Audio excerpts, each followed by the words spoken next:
मौसम विभाग की ओर से चेतावनी जारी की गई है कि अगले कुछ घंटों में शुष्क रह चुके राज्य के कई हिस्सों में बिजली की गड़गड़ाहट के साथ तेज बारिश होने की संभावना है।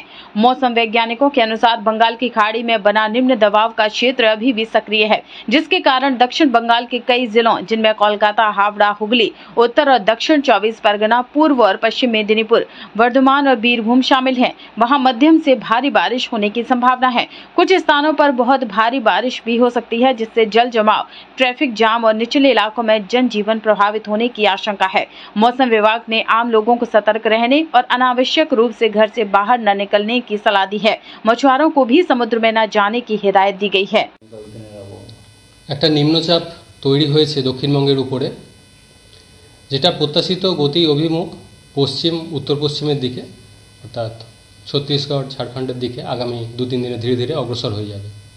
এর প্রভাবে 6 থেকে 7 তারিখ দক্ষিণবঙ্গে বৃষ্টিপাত এর পরিমাণ কিছুটা বেশি থাকার সম্ভাবনা রয়েছে। বৃষ্টিপাতের সম্ভাবনা থাকছে সব জেলাগুলিতেই, কিছুটা বেশি থাকার সম্ভাবনা মেনলি পূর্ব পশ্চিম মেদিনীপুর, ঝাড়গ্রাম, দক্ষিণ 24 পরগনা, সেই সাথে পুরুলিয়া, বাঁকুড়া, হাওড়া, হুগলি, এই জেলাগুলোয় বৃষ্টিপাতের পরিমাণ বেশি থাকার সম্ভাবনা রয়েছে। আজ অর্থাৎ 6 তারিখ 2-1 জায়গায় ভারী বৃষ্টির সম্ভাবনা রয়েছে এই জেলাগুলিতে। অন্যান্য জেলাগুলোয় 6 তারিখে প্রধানত হালকা থেকে মাঝারি ধরনের বৃষ্টিপাতেরই সম্ভাবনা থাকবে।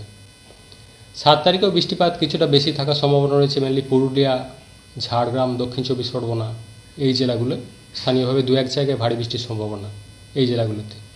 অন্যান্য জেলাগুলোয় 7 তারিখে হালকা থেকে মাঝারি বৃষ্টিপাতের সম্ভাবনা থাকছে। 8 তারিখ থেকে দক্ষিণবঙ্গে বৃষ্টিপাতের পরিমাণ কমে যাওয়ার সম্ভাবনা রয়েছে, তবে হালকা থেকে মাঝারি ধরনের বৃষ্টিপাত 8 তারিখও থাকবে। তারপর 9 থেকে 11 তারিখ পর্যন্ত বৃষ্টিপাত অনেকটাই কমে যাবে দক্ষিণবঙ্গে। প্রধানত বিক্ষিপ্ত হালকা বৃষ্টির সম্ভাবনা থাকবে দক্ষিণবঙ্গের জেলাগুলিতে 9 থেকে 11-র মধ্যে। মৎস্যজীবীদের জন্য সমুদ্রে যেতে নিষেধ করা হয়েছে আগামী 2 দিন, অর্থাৎ 6 থেকে 7 তারিখ, যেহেতু সমুদ্রে দমকা হাওয়া থাকার কারণে এই নিম্নচাপের প্রভাবে। কলকাতা পার্শ্ববর্তী অঞ্চলের জন্য আগামী 2 দিন প্রধানত মেঘলা আকাশ, হালকা থেকে মাঝারি ধরনের বৃষ্টিপাতের কয়েক পশলা বৃষ্টিপাতের সম্ভাবনা রয়েছে। বৃষ্টিপাতের পরিমাণ কলকাতার ক্ষেত্রেও কমতে শুরু করবে মেনলি 8 তারিখ থেকে।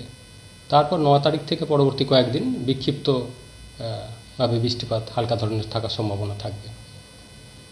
উত্তরবঙ্গের জন্য মেনলি বৃষ্টিপাত আগামী 2 দিন প্রধানত হালকা থেকে মাঝারি ধরনের বৃষ্টিপাতের সম্ভাবনা রয়েছে উত্তরবঙ্গের জেলাগুলিতে। 8 থেকে 10 তারিখের মধ্যে কিছুটা বাড়ার সম্ভাবনা রয়েছে মেনলি উত্তরবঙ্গের উত্তরের জেলাগুলো, বিশেষ করে দার্জিলিং, কালিম্পং, জলপাইগুড়ি, আলিপুরদুয়ার, এই জেলাগুলোয় 8 থেকে 10 তারিখের মধ্যে 2-1 জায়গায় ভারী বৃষ্টির সম্ভাবনা থাকবে। অন্যান্য জেলাগুলো হালকা থেকে মাঝারি ধরনের